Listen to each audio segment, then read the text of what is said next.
Good afternoon, everyone. Today I am going to speak on the topic administration responsibility of different levels of central and state government. So, let us first see what is education administration. Goods Dictionary of Education defines educational administration as all those techniques and procedures employed in operating the educational organization in accordance with established policies. It is concerned with both human resource and material resource. Human resource includes parents, teachers, children, employees, university or board of education, officials at local, state and national levels of government. Material resources includes money, buildings, grounds, equipments and institutional supplies. Now let us see what are the major functions of educational administration. So it involves planning, organization, direction and controlling. Now planning involves systematic, organized and an articulated scheme of working.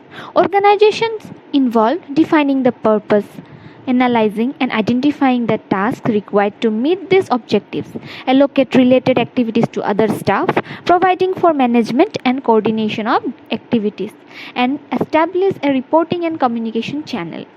Directing involves exercising leadership, motivating people, determining accountability, and developing guidelines for action.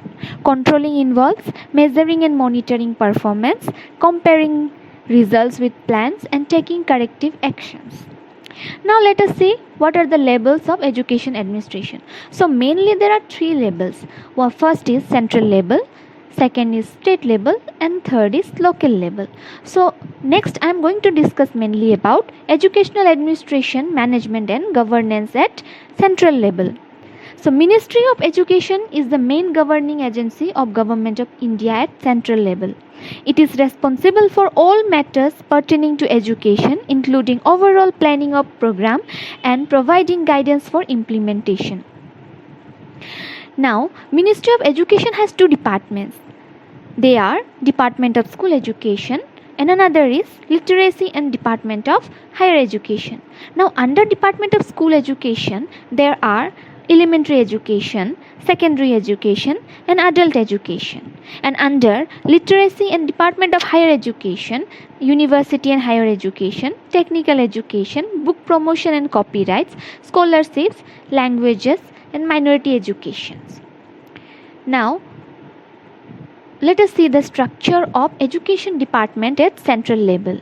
The Ministry of Education is headed by a cabinet minister of the Union government. The Department of Education under the Ministry of Education is under the charge of a Minister of State who is advised at the official level by the Secretary to the department, assisted by an additional secretary and educational advisor on academic and policy matters of education.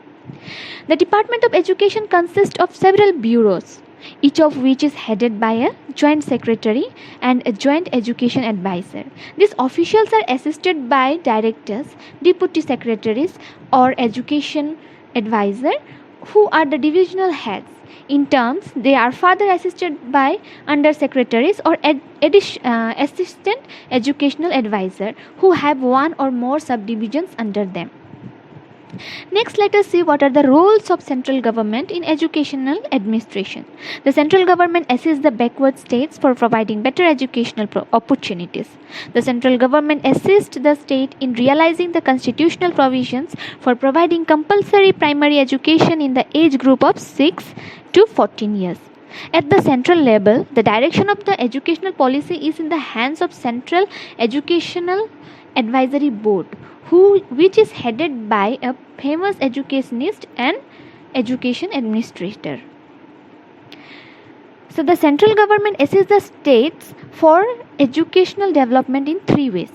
It performs educational functions through NCERT, UGC, central universities, central school organization, etc. Central government sponsors schemes fully financed by it but implemented by the states.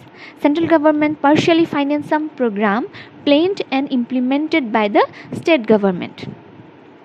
Next, let us see educational administration, management and governance at state level. The state of India have their separate ministries for education. The Ministry for Education of a particular state consists of a cabinet minister followed by a state minister. The state government also formulates policies for education. There is also provision of acts and bills in the state legislature. The minister is responsible to present the bill in the state legislative assembly for receiving grants and aids. Now let us discuss about the responsibilities of the state governments regarding school education. The first responsibility is to establish and maintain educational institution.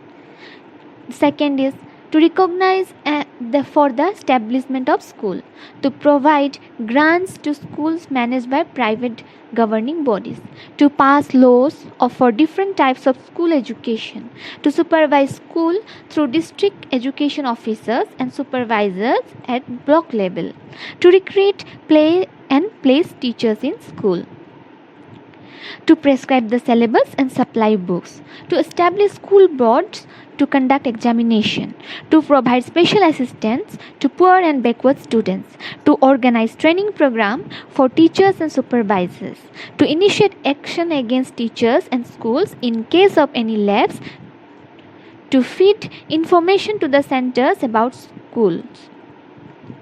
Now let us discuss about the administration of the education system at secondary level. So at the state level, it is usually the Department of Education that administers secondary education.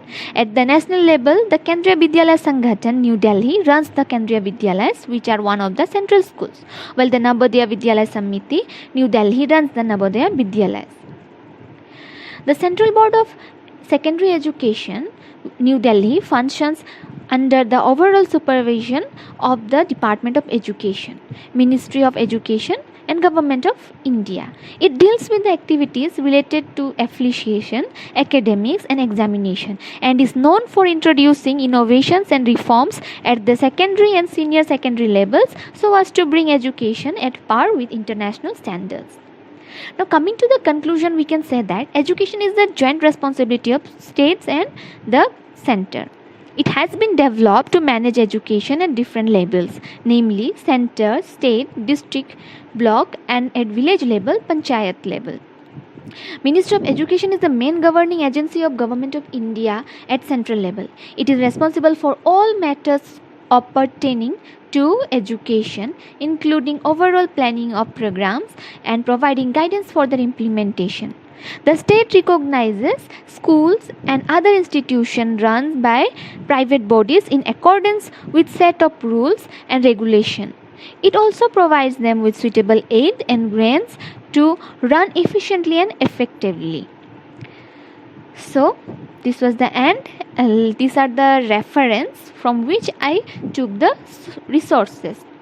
Thank you everyone.